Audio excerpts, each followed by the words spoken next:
Hello, everyone. I'm Rachel Young. I'm a third-year PhD candidate in STEP in this Princeton School of Public and International Affairs. And it is my great pleasure today to introduce our Bradford seminar speaker. Before I do, I would like to thank our co-sponsors for today's talk, the High Meadows Environmental Institute and the Center for Health and Wellbeing. Professor Tatyana Deryugina is a world-renowned scholar of environmental and public economics. She's an associate professor of finance at the University of Illinois Urbana-Champaign, and she earned her PhD in economics from MIT. Among her many associations and titles, she is a co-editor at the Journal of Association of Environmental and Resource Economists and the Environmental and Energy Policy and the Energy Economy Journal. She's on the board of editors at the American Economic Journal Policy and is a research associate at the MBER Environmental and Energy Economics Program. Her research examines environmental risks and the impacts of disasters and pollution on labor and health outcomes. Her work also examines the role of disaster assistance and social security programs on individual behavior after major environmental events. I'm personally a huge admirer of her work. I have read her Fiscal Cost of Hurricanes paper more times than I care to admit. But more generally, in a world facing countless climate change-driven changes and environmental conditions and extreme events, her work helps us understand and quantify the way society has and can adapt now and into the future. Today, Tatyana will present her work on natural disasters and elective medical services. As usual, the presentation will last until about 1 p.m., at which time we will open the floor to audience questions. The virtual floor is yours. Thank you very much, Rachel, for that great introduction, and thank you all for being here. It's a pleasure to share this work with you. This is joint with Jonathan Gruber at MIT and Adrian Sabity, who's currently a postdoc at NBER and will be joining the faculty at Notre Dame next year. As the title says, or as the title page says, this is still very much in work in progress, so please do not cite it or email us if you would like to cite it. So this work on the consequences of foregone healthcare in the aftermath of natural disasters is motivated by two key facts. First is the fact that natural disaster damage has been growing faster than GDP ever since in 1980, the National Oceanic and Atmospheric Administration has started tracking these statistics. So the blue bars here is the number of events that caused at least $1 billion in real damages. And the orange line is the total cost of these events. And so you can see there's a clear upward trend over this time period with some record-setting years like Hurricane Katrina in 2005, where total damages exceeded $200 billion, and more recently 2017, when total damages from these billion-dollar natural disasters have exceeded $300 billion. And the growth in these damages has been faster than worldwide GDP growth. At the same time, we have also seen healthcare spending, at least in the United States, grow faster than GDP. So the red line shows you healthcare spending in levels, and this is in nominal dollars. It's reached almost $4 trillion as of 2019. And as a share of GDP, it's gone from being about 5% in 1960 to about 18% in 2019. Now, perhaps there's nothing wrong with this per se. As we get richer, we value health more and more. But it does raise questions about sustainability, and questions have also been raised about the value of all this additional healthcare spending. Is it healthcare spending that's really bringing us a lot of health, or is it wasted healthcare spending due to imperfections in the system, due to people being insured and not caring about how much is spent on healthcare, and so on? So the question that we want to answer in this work is, does foregone care due to a natural disaster have negative health consequences? This follows a paper that we completed in the last year where we estimated county level effects of hurricanes on healthcare provision.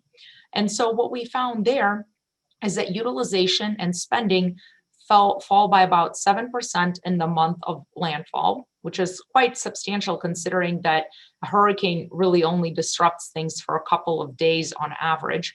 And then they bounce back to slightly above pre-hurricane levels fairly quickly, within 3 months.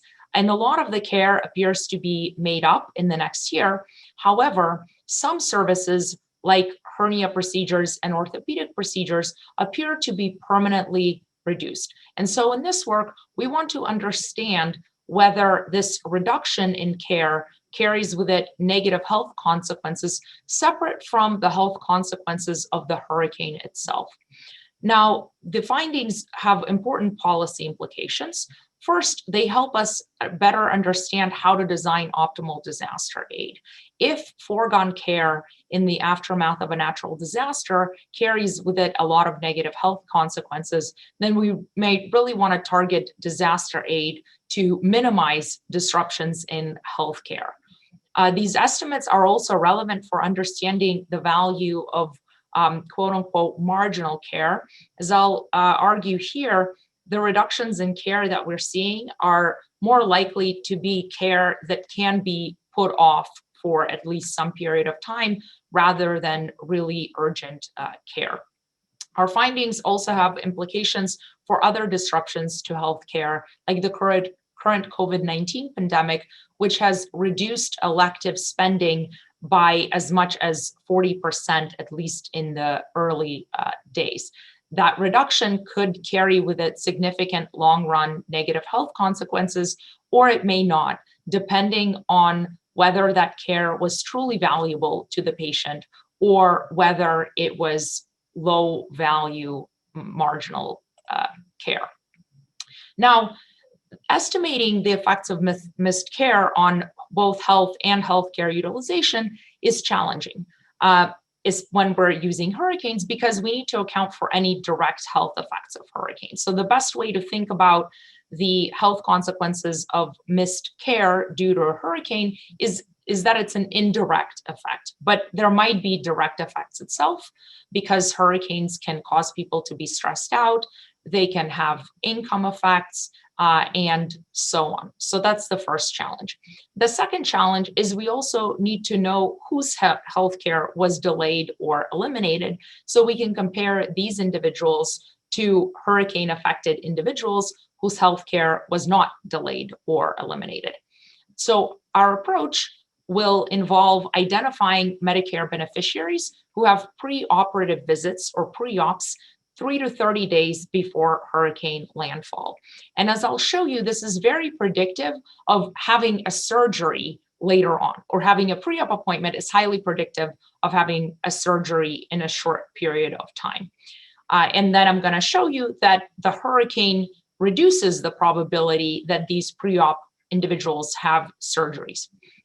Then we're going to compare these individuals' short and longer run outcomes to pre-ops in unaffected counties, as well as to matched non-pre-ops in hurricane-affected counties. So it's going to be a triple difference specification, where we're trying to account for the health effects of having a pre-op, as well as the health effects of being affected by a hurricane, and the remainder we will attribute to the consequences of missing your surgery. I'll briefly go through the data. Our data on hurricanes comes from the Tropical Cyclone Extended Best Track Dataset for the years 1997-2016. Every 6 hours, we observe the location of the hurricane center, the maximum wind speed, and the radius over which that maximum wind speed extends. We interpolate between these points, and we classify a county as being affected by a storm if its centroid falls within the radius of maximum wind speed of the point on the storm path that's closest to the centroid. And we're going to define a hurricane as the county experiencing wind speeds of 74 miles per hour or more. We have 26 such hurricanes in our sample, and we're going to consider an individual affected if that county was their county of residence in our data. Here's a map of the hurricane-affected counties during our sample period. And the yellow, pale yellow represents unaffected counties that are gonna form our control group, or from which we're gonna draw unaffected beneficiaries. So some counties in our sample are affected more than once. That's okay, as long as those hurricane strikes happen far enough apart that they don't create overlapping of events in our study window. To look at health outcomes, we're going to be using Medicare administrative records for the time period 1998-2017. This is a government program that covers the vast majority of US individuals who are 65 and older, as well as those who are long-term disabled. So if you've been receiving Social Security disability for at least 2 years, you're eligible for Medicare. That's going to be about 18% of our sample, and the rest will be individuals who are 65 and older. Now, there's two types of Medicare, traditional Medicare and Medicare Advantage. If you're enrolled in Medicare Advantage, the government does not track your claims, so we cannot observe the claims of these individuals. Most of Medicare beneficiaries, however, are enrolled in so-called traditional Medicare, where every claim is observed and recorded by the government. This is also called fee for service. And these are going to be the individuals that form the basis of our sample. We also observe an annual summary file that reports the zip code of residence of each beneficiary, typically at the end of each year. It also reports their demographics like age, race, and gender. Importantly, and unfortunately, there's no information on appointments in these data. There's only information on realized claims. So a challenge here is that we have to try to predict who would have had some sort of procedure had it not been for the hurricane. So we have to have some pre-hurricane data that allows us to predict care with high enough certainty to do a statistical analysis. And this is where the pre-ops come in. We're going to use ICD diagnoses codes in the data to identify pre-operative visits and then track the outcomes of these beneficiaries, including their total medical spending, their total hospital visits, and of course, whether or not they end up having surgeries. Now, pre-op visits typically occur within 30 days of a surgery. During these visits, you might see an anesthesiologist, you will meet with your surgeon, you will get a physical to make sure that you are physically fit for a surgery, and so on. Not all pre-op visits result in surgeries. However, having a pre-op is highly predictive of having surgery. So here I'm just showing you a sample of beneficiaries in that control and treated group of counties who have at least one pre-op during the sample period. And this line plots the total share of beneficiaries with surgery as a function of the number of days since their pre-op. So you can see that this rises quite steeply within the first 2 weeks after your pre-op. So, about 2 weeks later, maybe a third of the people with a pre-op have had a surgery. And this, I should say, excludes people who have a surgery and a pre-op in the same day. And then that probability tapers off such that, maybe 45 days after, about 50% of these pre-ops have had surgeries, and then it only rises slightly after that. So some individuals never end up having these surgeries. This is a very highly predictive relative to the in-sample surgery probability. So if we don't condition on having a pre-op, the average surgery probability among the sample of beneficiaries is just 3% per month. So a pre-op appointment is highly, highly predictive of having a surgery in the near future, so we can study how a hurricane disrupts that event. Now, what about estimating the consequences of this foregone healthcare? As I've mentioned, our main treated group of interest will be what we call hurricane-affected pre-ops. These are individuals that have a pre-op 3 to 30 days before the hurricane makes landfall. I should also mention the reason why we don't also consider 1 to 2 days is because there's evidence that the anticipation of a hurricane reduces these pre-op appointments. So we want to identify pre-op appointments that were happening before the knowledge that a hurricane was coming, because hurricanes form usually as long as 7 days before they actually make landfall. We don't consider pre-ops really close to the time of the hurricane because they might not be a random representative sample of pre-ops. So we can compare our main treated group of interest to pre-ops who are not affected by a hurricane. But as I've mentioned, a challenge with just using non-hurricane affected pre-ops as a control group is that hurricanes can have direct effects on health and utilization, as we've estimated in our prior work. So our solution is to also add to this control group individuals who are hurricane affected, who are similar to those individuals who have pre-ops prior to the hurricane, but who themselves do not have a pre-op right before the hurricane. We're also going to include in the control sample individuals who are not hurricane affected and are not pre-ops, but are similar to the hurricane affected pre-ops, just to help with the estimation of fixed effects. This is basically going to be a matching strategy to net out the direct effects of the hurricane. How are we going to match? For all the control groups, we're going to match on age exactly. So the numeric age of the individual, their gender, their race as coded by Black, white, or other, whether they have end-stage renal disease, which is observed for everybody in our sample, because you can also go on Medicare if you have ESRD. And we're also going to match on indicators for percentiles of total elective and emergency spending in the pre-hurricane year. As you can imagine, people who have pre-ops are generally in slightly worse health than individuals who don't have pre-ops at all. So it's important to condition on their observable characteristics when coming up with a plausibly comparable control group. And we're going to use the spending percentiles that you see here. So the bottom one is going to be an indicator for being in the bottom 25th spending percentile, then between the 25th and 50th percentile, between 50th and 75th. So these are low to moderate spenders.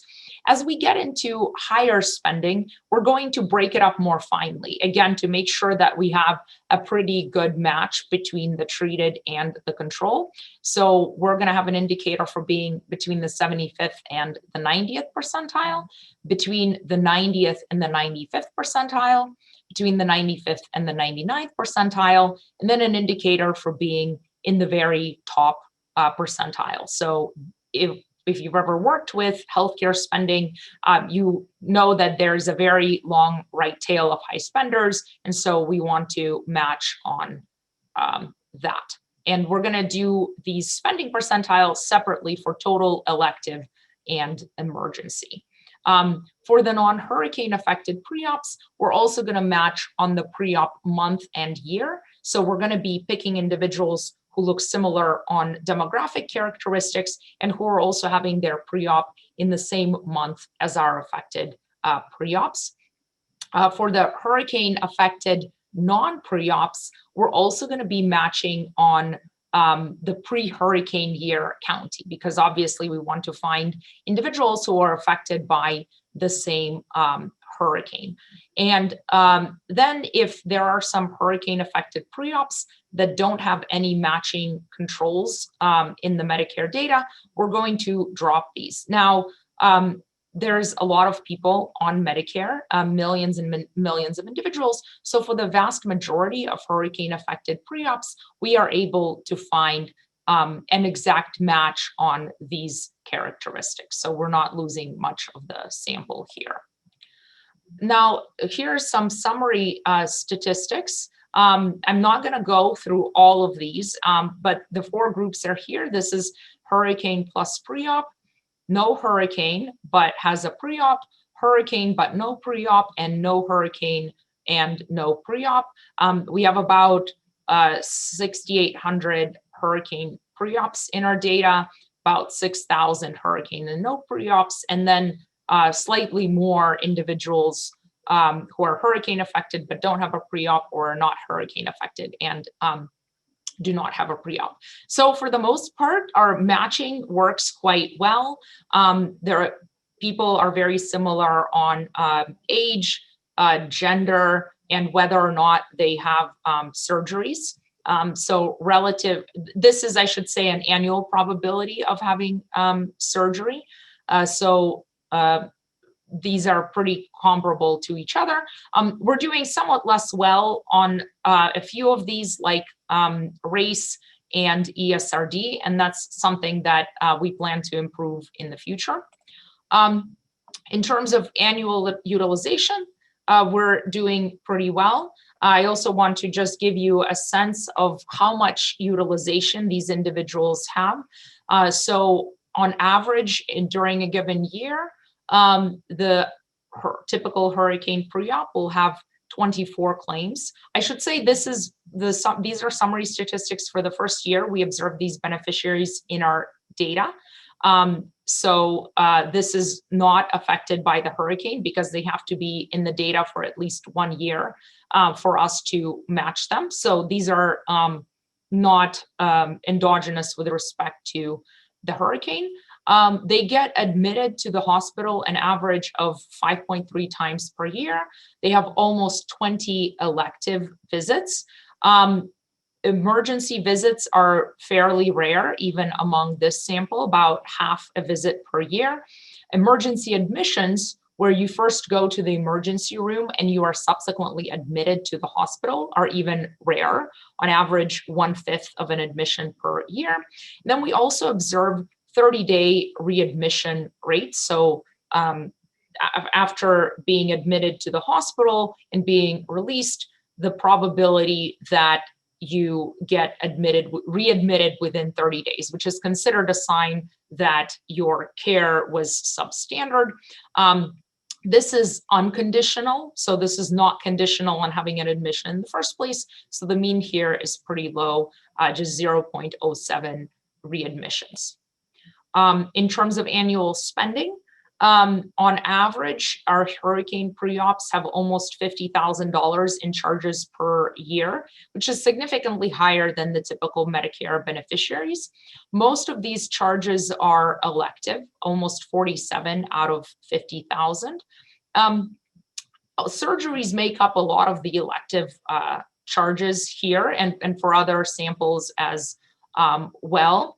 Because non-surgical elective charges are only $28,000, so almost $20,000 in surgical spending, and then about $11,000 in emergency charges. The standard error here is very, very large because spending is highly right-tailed, as I've mentioned.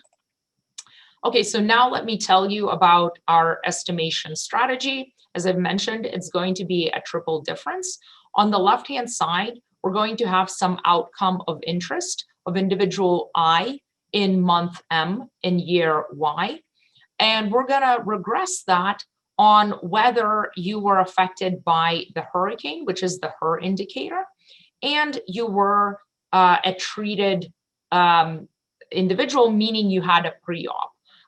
And these indicators are going to range from 12 months before the hurricane, so we can assess if our matching approach has done a good job or not, extending out through 14 months past the hurricane. To control for the direct effects of the hurricane, we're going to have this hurricane indicator also ranging from 12 months before to 14 months after. And then to control for the effect of having a pre-op, we're going to have this treated indicator, which is synonymous with a pre-op indicator, from 12 months before the hurricane to 14 months after. We're going to control for each of these indicators outside of the time window of interest. So for example, HTIPP is an indicator equal to 1 if somebody was at some point a hurricane and a pre-op, but we're now outside of the time window of interest. HIPP does the same for hurricane. TIPP does the same for treated. We're going to control for baseline county by month fixed effects and month by year fixed effects. So the baseline county is your county in the year before the hurricane. For individuals who are never affected by the hurricane, this is their baseline county in the year in which they were matched. And so as if you do move in later years, your baseline county doesn't change. And this is basically to avoid endogeneity of the county variable for these hurricane affected pre-ops, because if they move, we don't want to be necessarily controlling for their new county. We're going to cluster our standard errors by the baseline county. And one thing that we're doing different here is we don't have beneficiary fixed effects, and we're controlling for baseline county rather than county. So there's no omitted category here, unlike with most standard event studies. So we have to do our own normalization. And rather than normalize by any specific pre-hurricane months, which could be noisy, we're going to normalize our estimates relative to the average in the 2 to 12 months before the hurricane. So we're going to take the average of all the pre-hurricane coefficients and subtract that from each of the estimated coefficients. So that's going to give us month by month estimates. We also are interested in the cumulative effects of the hurricane, because as you'll see, there are some reductions that then get at least partly made up. So to get at that, we're going to calculate the sum of the post-hurricane coefficients. And we're going to subtract, this is partly the normalization coefficient, subtract the average of the pre-hurricane coefficients. So this 1/11 is here to make it the average. And this 16 is here because we want to subtract the average 16 times, because that's how many post-hurricane coefficients we have. Now you might notice that I've put tau equals -1 here, which is technically not post-hurricane. But in our prior work, we do see some anticipatory responses in the month before the hurricane. We have some hurricanes that form at the end of one calendar month, but don't hit a county until the beginning of the next calendar month.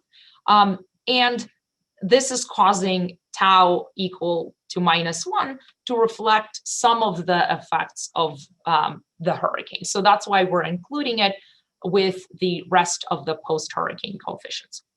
So this is the formula that we use for binary outcomes. For example, did you have any surgery or not?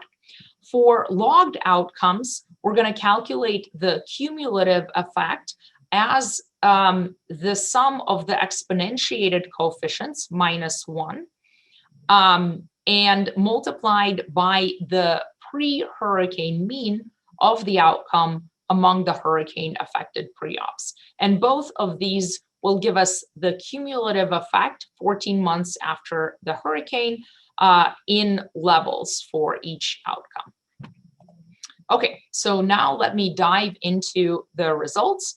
Our first finding is that hurricanes do indeed delay and reduce surgeries among the pre-ops. So here I'm just focusing on the beta taus. These are the coefficients on the interaction of being affected by a hurricane and having a pre-op 3 to 30 days before a hurricane.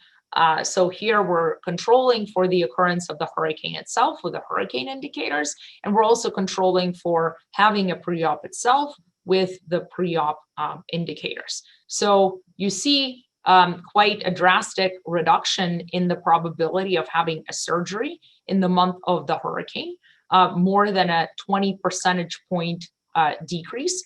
And if you think back to the cumulative estimates, maybe something like 50% of these individuals should have had a surgery within 30 or so days after their pre-op. So this is reducing the probability of a surgery by 2/5 in the month of landfall, roughly. We then see some of these surgeries get made up. So the month after the hurricane, we see a spike in surgeries. So some of the decrease here is offset by the increase here. And then everything goes back to normal 3 months after the hurricane. And here, month 1 after the hurricane is somewhere close to 0. And then we're back to kind of baseline probability of surgery. If we calculate our total estimates, we see that the total change in the probability of surgery between T-1 and T+14 falls by almost 9 percentage points. So a lot of these surgeries do not get made up. Almost half of the lost surgeries here do not get made up. Now, we can also look at surgery types. So unfortunately, the pre-op codes don't tell us what kind of surgery it's going to be. They're very generic codes. So we have to look to kind of infer which surgeries are driving our estimates. We just have to look at which surgeries get reduced. Before I do that, let me give you a general idea of which surgeries make up the majority of our sample. These are also, by the way, not necessarily mutually exclusive. The largest share of surgeries in our data are digestive system surgeries, over a quarter, followed by cardiovascular system surgery, followed by endocrine, integumentary, or hepatic lymphatic system surgery. So basically, skin surgeries and endocrine system surgeries and so on. Followed by musculoskeletal surgeries. And these are really the bulk of the surgeries in our data. Then we have what I'm calling head surgeries, ear, eye, nose, mouth, urinary system surgeries, nervous system surgeries, respiratory system surgeries, and reproductive system surgeries, and so on. And then we have about 4% of surgeries that are classified as miscellaneous. So let's look at each of these surgeries. Here's what the digestive system surgery changes look like. Here, our estimates necessarily get less precise because these are subsets of surgeries. So most of them are not statistically significant, but should be viewed as suggestive. So total probability of digestive system surgery falls by 1.1 percentage points. Cardiovascular system surgery falls by about 0.75 percentage points. But the 95% confidence intervals here are not different from 0, or they encompass 0. Endocrine surgeries fall by about 0.5 percentage point. The strongest in terms of statistical and magnitude drop we see is musculoskeletal system surgery. So this would include things like knee surgeries in general, orthopedic surgeries that individuals get. This falls by 2.5 percentage points in the 16 time periods post-hurricane that we have. And here, the 95% confidence intervals reject that these surgeries do not fall over the entire post-hurricane period. We also obtain a marginally significant decrease in these head surgeries. And you can see here, even visually, the bounce back is very tiny compared to what we saw on average. So the reduction is about 2 percentage points. We also see reduction in urinary system surgery, but again, not statistically different from 0. However, the fact that many of our point estimates are negative is at least suggestive that this is being driven by a variety of surgeries, but mostly head surgeries and musculoskeletal surgeries. Miscellaneous surgeries fall slightly, but not statistically different from 0. Nervous system surgery falls by a pretty small amount. Of course, these surgeries are also pretty rare. These patterns are also suggesting that it's not the most serious surgeries that are falling, right? So if we estimated a larger decrease in cardiovascular surgeries and nervous system surgeries than in musculoskeletal surgeries, then that would maybe suggest that the care is being decided not so much by necessity, but perhaps by some other constraint or hurricane shock. The fact that the largest reductions are seen in surgeries that are generally less likely to be urgent is suggesting that it's marginal care that is being mostly affected. Here's respiratory system surgery, small, not statistically significant total decline. And finally, we have reproductive system surgeries where our point estimate is positive and not statistically significant. So largely, these are musculoskeletal and surgeries around the head area that are falling. But perhaps there are also some other types of surgeries like cardiovascular that are being affected. I should also note that our estimates could potentially reflect the effect of delaying these surgeries. So some of these surgeries do get made up. We can't tell which individuals will have their surgeries made up or not. So the effects on spending and visits that I'm going to show you now are going to include potentially the effects of delayed care and not just foregone care. So here we're looking at total claims. Again, the indicator or the coefficients here is estimating the effect on hurricane affected pre-ops, netting out the effect of the hurricane and the effect of having the pre-op itself. And what we see is a reduction in total claims and total hospital admissions. Some of this is very similar to the pattern that we see for surgeries, right? So of course it makes sense that if you missed your surgery, you also have a reduction in claims. And in the future, we can separate surgical from non-surgical claims. But for now, I'm just showing you the aggregate. So total claims, and this is now in log, fall by about 0.8 percentage points when we rescale them. And our confidence intervals can rule out zero change. Hospital admissions also fall by about 0.17 percentage points over this time period. Then when we look at charges, our estimates at this point are somewhat noisy, but we don't see any statistically significant increases in either total or emergency healthcare spending, right? So if these surgeries were very valuable, at least from the point of view of future avoided healthcare, we might expect to see total charges or maybe emergency charges increase in the months following a hurricane. But we see kind of a similar pattern that, again, we saw with the surgeries and initial fall in charges, which is consistent with what we see with surgery declines followed by a slight rebound. Our point estimate is that total charges over 14 months fall by over $2,000. But again, because healthcare spending is quite noisy, we can't rule out non-trivial positive effects. It's something that we hope to make more precise in the future.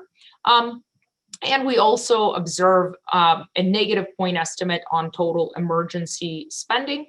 We do see a slight decline in emergency use right before the hurricane, slight increase a month after, but the net estimate in terms of emergency spending is that it decreases by about $1,200. And we can rule out here a $380 increase over this time period. Okay, so to summarize what we've found so far is that hurricanes cause short-term disruptions to the US healthcare system. However, even though the disruption itself is short-term, some of the care is never made up. We've established that individuals with pre-ops prior to the hurricane experience a permanent reductions in surgeries that are arguably marginal, but that's more suggestive than definitive. And our preliminary analysis indicates that these reductions don't increase future healthcare spending or utilization. Now, we've looked at some other related outcomes, and we found no increases in 30-day readmission rates. So it doesn't appear that reducing these surgeries leads to complications later on as measured by readmissions. We've also found no increases in emergency room visits, which are arguably less noisy than emergency spending. We've also found no increases in admissions through the emergency department, which in general will indicate a more acute health crisis than emergency room visits. Now, this doesn't mean that we've ruled out that there are negative consequences of this foregone care. We're going to do more in the future, including considering longer run outcomes, for example, over 2 to 3 years following the hurricane. We also have data on diagnoses of chronic conditions, including musculoskeletal conditions, which could be an important negative outcome of not getting a musculoskeletal surgery. And that's something that we'll look on in the future. We also have access to Medicare Part D data, so we can look at opioid prescriptions to see if, for example, these individuals are potentially now in chronic pain as a result of foregoing the surgery. It could also be the opposite. It could be that missing this surgery reduces initial opioid prescriptions and also reduces future opioid prescriptions because of the addictive nature of opioids. We have data on the exact date of death, so we can also look at mortality effects. Of course, mortality is a very extreme outcome, and even if you miss a surgery and do not die, there could be other negative impacts, but it's important to be comprehensive in studying these effects, and so far we're not finding anything. And we're also going to consider other types of missed care. So another type of care that's predictable are annual mammograms among female beneficiaries. Our preliminary analysis indicates that they tend to have women tend to have mammograms in the same month of the year. So if we know your mammogram month in the previous month, we can predict with fairly high certainty which month you would have gotten a mammogram in this month. And so we can trace the consequences of having a missed mammogram on things like cancer diagnoses and so on. And that is where I will stop today. Thank you very much. I look forward to your questions and the discussion. Thank you very much, Professor Deryugina. I think we'll open it up to questions from the audience, and Professor Janet Curry has a question in the chat, but I would invite her to unmute to ask her question. Hi. Hi, Janet. Very good talk, thank you. I was wondering on whether you're using the location of the patient's residence or the location where the service was rendered, and if you could look at possibly disruptions in where the care was delivered. I was thinking maybe some of these people who didn't get their surgeries right away ended up having to go out of the county, especially in rural areas.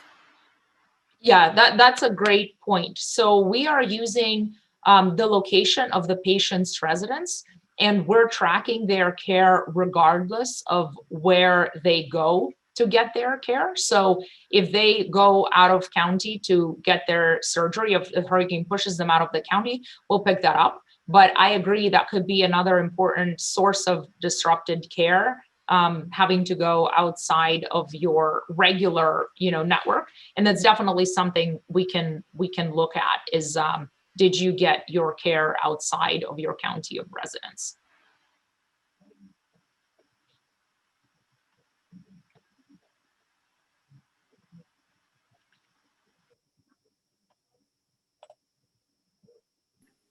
Great, thank you. If others have questions, feel free to enter them into the Q&A box. I was curious, given that you've done some work on mortality rates for this elderly population after a hurricane event, how do you think about squaring the decrease in mortality from Hurricane Katrina with some of the findings you have here about decreases in elective surgeries? Yeah, so that's a great question. So Hurricane Katrina was a very unusual event in that it drastically decreased the population of New Orleans and pushed a lot of people to leave the city permanently. So the reason that we found, so in work with David Molitor, we find that Hurricane Katrina actually decreased mortality inclusive of the initial shock. And that can largely be explained by individuals moving to healthier places. So that suggests that there's two important considerations when thinking about the long run mortality effects of a hurricane, is what kind of place does it hit? So if you are a place with a great public healthcare system, then the effects of a hurricane on mortality are likely to be worse than in terms of the long run if you push individuals out of that good healthcare system. So here we're using a large sample of hurricanes that for the most part do not cause large population outflows.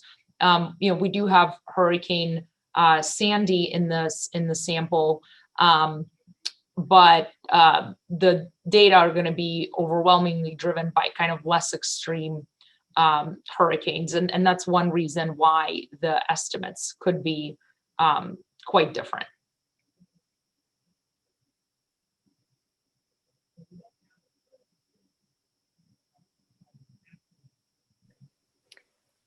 Again, if you have questions, feel free to put them in chat, or you can also use the raise hand function on Zoom. I had a sort of a broader question, given that you've done so much work on disasters and across a bunch of different outcomes, and thinking a little bit about government intervention and some of the costs of these events. I was wondering where you think the big open questions are right now with sort of natural disasters and public finance, or some of the other big outcomes of interest. Yeah, so the billion-dollar question that I've been trying to answer since graduate school and haven't been able to get a satisfactory answer to is what is the return to federal disaster aid or any kind of disaster aid in any context? And this question is really challenging because disaster aid is so endogenous with respect to the disaster, but it's also a really important question because we don't know whether the amount of money that we're spending on disaster relief and what we're spending it on is optimal. Because I've been trying to find good instruments for this in the context of any country, developed or developing. And even though there's lots of claims of individuals using politics as an instrument for disaster aid, I haven't seen anything that would produce a strong enough instrument for the purposes of estimating a second stage. Related to that, as you know, my work on the fiscal impacts of hurricanes showed the importance of standing social safety net programs in terms of the fiscal dynamics. So found that transfers through unemployment insurance, through Medicaid, through welfare assistance to hurricane affected counties increased substantially and persistently, which suggests that these programs are playing an important role in recovery. But we don't have any estimates on their actual role in recovery. Are these programs, preventing large income losses? Are they preventing relocation? Are they improving education? And again, this is not just in the context of the United States, but also in any context. We have some estimates for rainfall shocks in developing countries, kind of like a diff and diff where you on a specific program or not. But as far as more extreme events, I think that's really fruitful area for future research, as well as, health consequences of natural disasters themselves in a broader context, which is a research agenda that I'm currently pursuing.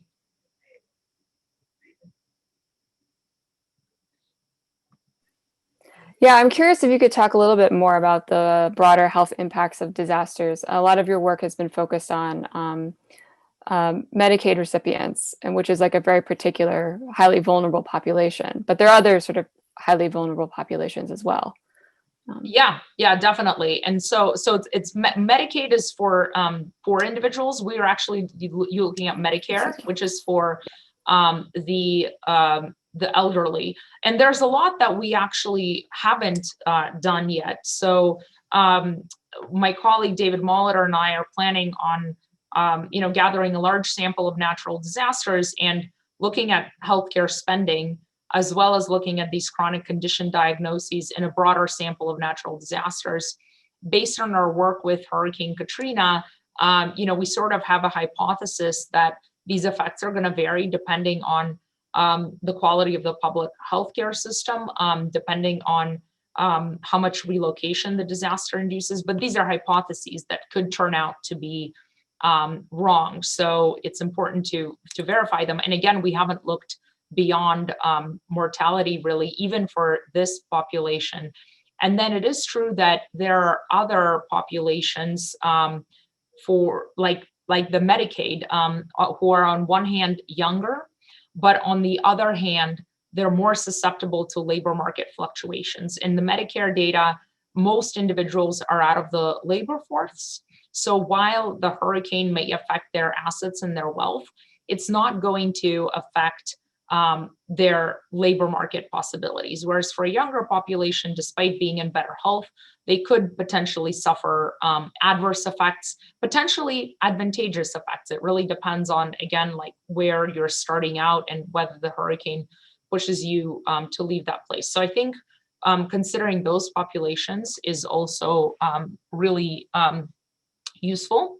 The challenge with that is, I think administrative data are really ideal here, and Medicaid administrative data are generally less available than Medicare, though that's changing a little bit. And I think that would be a really interesting population to look at, because the effects on them could be qualitatively and quantitatively different from the elderly.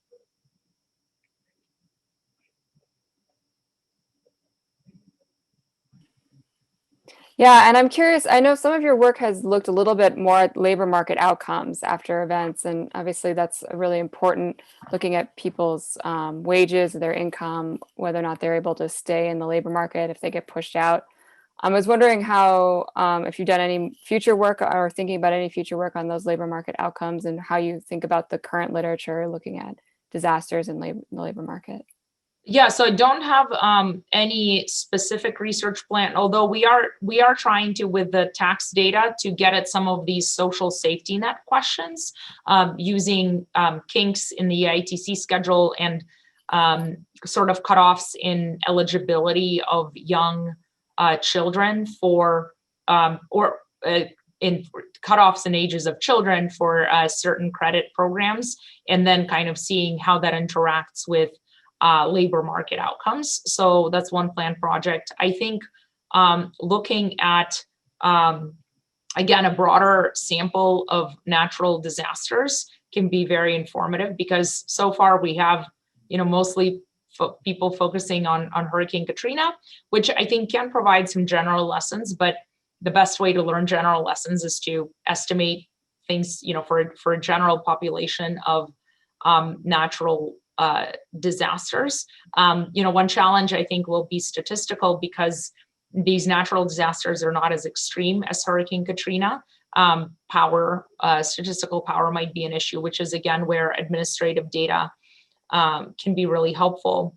I should also say that, my work on Hurricane Katrina has really made me interested in why people don't move. So I had two papers where we found that the hurricane had positive long run effects, one of which was on earnings, one of which was on mortality, which naturally raises the question, why were people living there in the first place? Or maybe some people shouldn't have been living there. And so we know that moving costs are high, but that's largely agnostic as to why moving costs are high. And I think understanding why it is that people don't move is really important for addressing climate change, because we are going to have places that become uninhabitable. We're going to have some places that might be marginally inhabitable, and we have to decide whether to make a huge investment into protecting it, keeping it habitable by humans, or abandoning it.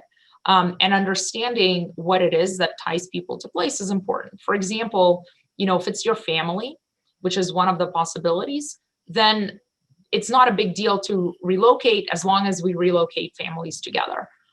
If it's literally something about the place, or if it's habit formation, then the forced relocation will have a lot larger negative consequences for people's welfare. So I think getting into the mechanisms of why people don't move from these seemingly bad areas is another really useful strand of research here. Great. We had one more question come in. Nick, feel free to unmute unmute and speak your question.